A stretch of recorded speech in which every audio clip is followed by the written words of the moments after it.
So let me just first introduce myself to you. I am born and brought up in the state of Andhra Pradesh, the United Andhra Pradesh. I come from Telangana now. I was born and brought up in Hyderabad. Did my education here in Hyderabad. Then, of course, before going to IIT and IIM. And then, of course, I worked in Government of India. And now I'm the Principal Secretary Education in the Government of Assam. I look after elementary, secondary, higher, and technical education. So,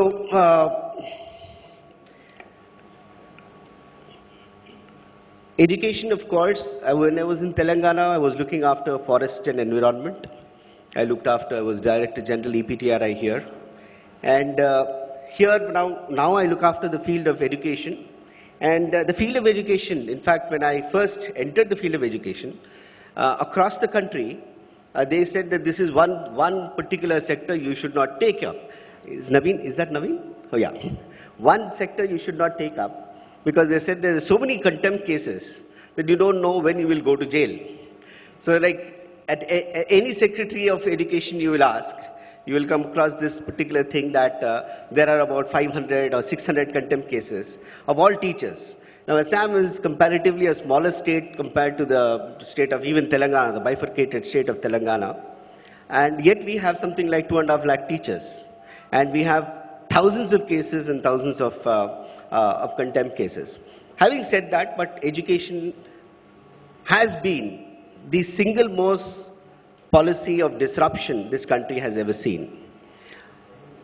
Education perhaps has been in a continuous change mode, right from being elitist at the time of independence to being, from the Mudaliar Commission to being vocational to having the right to education where everybody should get educated.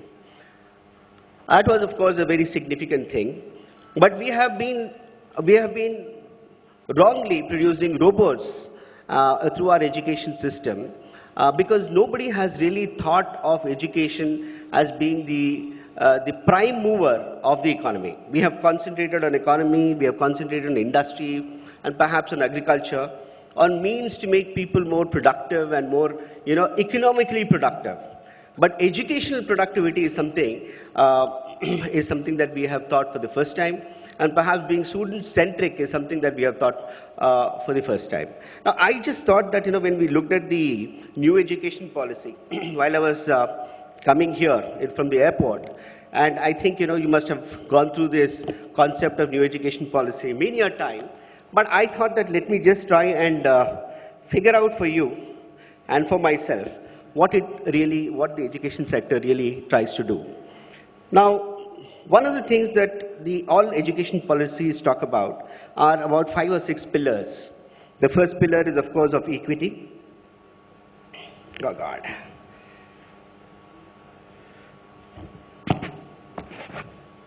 As usual, that we talk about digital failures. Fine. Equity, access, quality. We talk about neutrality. We talk about how basically we have to provide for children from all walks of life. I wish my presentation was on. Just try and.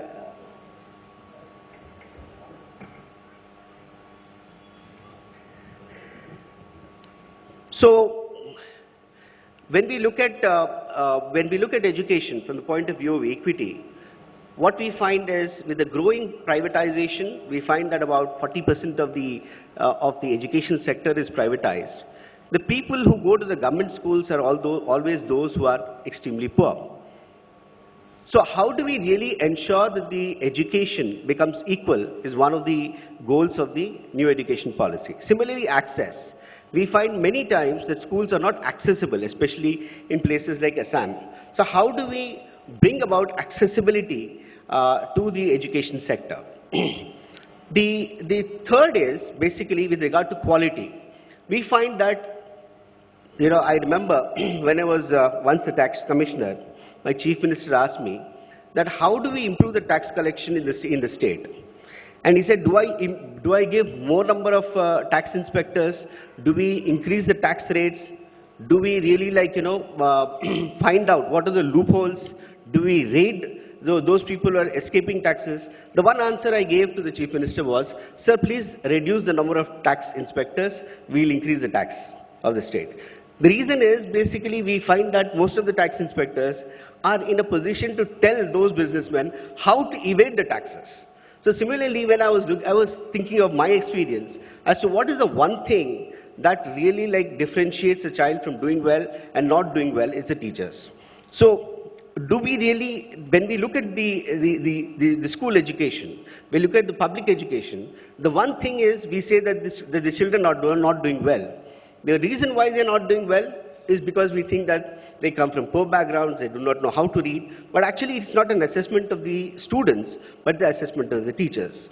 Now, how do we improve the quality of the teachers is one thing that has probably been one of the key things that all policymakers have been thinking about.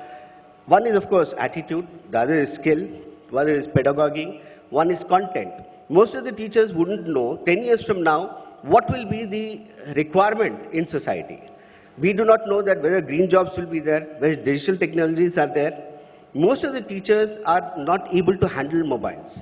Most of the teachers do not know what it means, what is the meaning of programming. Forget about artificial intelligence, blockchain, drones, or forget about anything else, tinkering lab, STEM.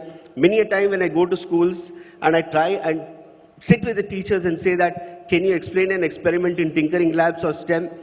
They do not know. So we provide for tinkering labs, we provide for all these equipments, but when we actually go to the schools, none of the teachers are able to handle these things. So what do we do? The point is, it's not just it's not a question of actually getting across getting across technologies to the teachers, but can we give them the attitude? Can we give them the methodology by which they learn learn how to teach, or can we actually bypass them like we did in tax systems? So one of the ways I felt, okay, and probably it is a statement if I had made in Assam, there would be an immediate band. When I tell teachers that you are responsible for the students doing badly, they would be a complete dharna or a strike. In fact, when I ask the teachers to go to school to attend classes and put a biometric system, there would be a band. In fact, when COVID came, I remember when I asked my teachers that, please give me your mobile numbers. They said, why do you need our mobile numbers? I said, so that I can send some classes to you on WhatsApp. They said, we will not do it. In fact, they went on a complete strike, a dharna, that we will not give our mobile numbers. Now, in fact, Deepika Joshi ma'am was speaking that when we are trying to introduce attendance system through facial recognition, the teachers, they do not want their attendance to be recorded. In fact, in the government systems, you'll find about 20 to 30% of the teachers actually do not attend classes or have proxy. So the big changes which can be made by technology, like ensuring through geofencing that teachers are going to school or colleges, professors are going to the colleges, is something that itself is a big change. Ensuring that the teachers are there. Then ensuring through digital technologies that the best of lectures, the best of content is delivered to them is a big thing. But of course, first we need to have we need to have internet connectivity. We need to have the digital devices across. That's not a big deal if there is a political support and will in order to deliver these digital devices and internet. It's not rocket science anymore. It's the kind of allocation of money you need to do, because when we are allocating thousands of crores for projects, I don't see a reason why we can't afford these technologies in schools and in colleges to ensure that these technologies reach each and every school, if not every child, every school, each and every college, and it's not a huge amount of money. So whether it is schools, whether it's colleges, I think the major difference that can come about in future is through digital technologies, through methods by which we can increase accountability, by methods by which we can increase transparency. Today, when we say that schools are in bad shape, we are giving money to schools, we are giving money for uniforms, but we don't know whether they reach. And in this age, when I can know that whether a building is made or not made through just a photograph, why are we not using these technologies?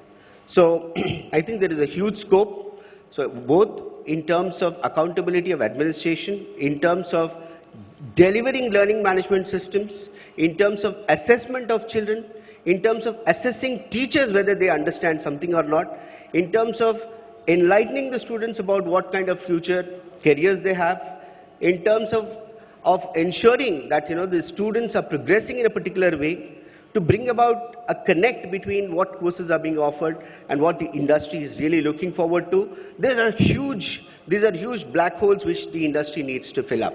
These are huge opportunities that are there, and in the way in which we can really take them forward is perhaps through digital technologies. And we are doing a lot in the state of Assam in these phases, right from the early childhood education, that is the foundation and literacy, we are trying to assess.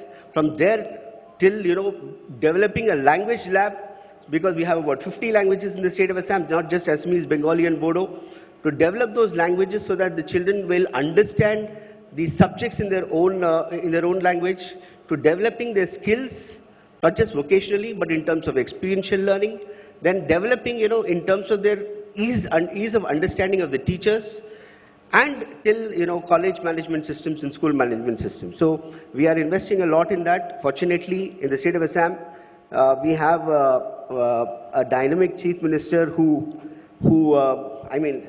please don't think it's a political thing, but who works about 24 hours a day. We have 3 shifts in the state of Assam.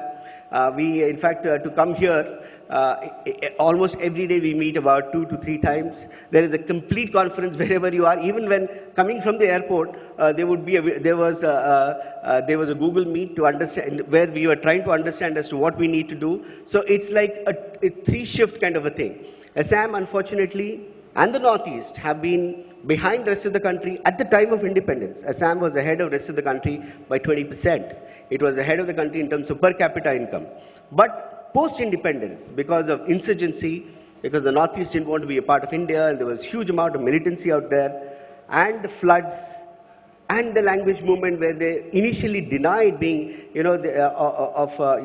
thought that the government of India was being unfair to them, which all has been disproved, and we find now Assam on a path of growth, integration, and contributing to the country, and contributing in a very big way to the country. In fact, yesterday I was very amazed. We had a meeting where we, for the first time, infant mortality was lower than the national average. The women's education is higher than the national average. So these indicators show how we are actually contributing. If I'm having a per capita income greater than the country, that means I'm contributing to the country. If my sex ratio is positive, that means I'm contributing positively to the country. So in all the indicators, the NFHS 5 data is out, and then on the indicators of the sustainable development, on performance grading index, on the NFHS data, Assam is slowly contributing on each of these indicators for bettering India's image, and the only silver bullet for all the evils of the society, whether it is in terms of equity, equality, fraternity, the only silver bullet is education. And any government which focuses on education is actually focusing on the future. So, and the way forward to focus on this future is by investing on education, making it equal to everyone, and that is only possible through digital technologies. In fact, Naveen is here. In fact, I took some of his ideas in terms of how he brought in ICT in university management systems, how he is actually monitoring all the courses, how he is ensuring that all the students are getting in. Of course, I myself focused a lot more first on I focused a lot more on school education and elementary education, because I thought that was going to make a huge difference in terms of how children will develop. In fact, my first belief was by the age of 6 years, a child is able to learn 6 languages. About 85% of the mental growth is done. Therefore, the initial focus in Assam was on -3 years, that is 2 years to 6 years. That was, I think, the main focus. And then we moved up in terms of to class 10. We have a lot of ground to go before we catch up with the best across the country. But we know that we are on the right path, and we are working 24 hours. And I'll end by what Lyndon Johnson said in America. He said, "Give me a generation of educated, give me one generation of educated, ethical youth, and I will produce a superpower. So before I end, I just want to say one thing. Uh, there are a number of things to do, and education is such a huge field. And sometimes we as administrators, and you probably as businessmen, you look at the country and you would feel rather helpless as to where are we going, and can we really like reach out to the poorest of the poor. So I am reminded of one story with which I will end, is that when the forest was on fire and all the birds and animals left the forest, there was a hummingbird which took a big full of water, very small bird, and then from a stream and went back to douse the fire. All the animals looked at it and said that, what are you doing? Why are you doing this? The hummingbird said, at least I'm trying. It is these hummingbirds, like whether it is one Satya Nadella or one, Pavan Agarwal or one Sundar Pichai or Narayan, these are the hummingbirds, and there are many of you, hopefully among you, who could make this difference. And it's only when these hummingbirds, under the able guidance of Jayesh Ranjan sir, is here. In fact, he's one of my favorite officers who always encouraged everyone to do well. And in fact, if I think you have two of the best officers here.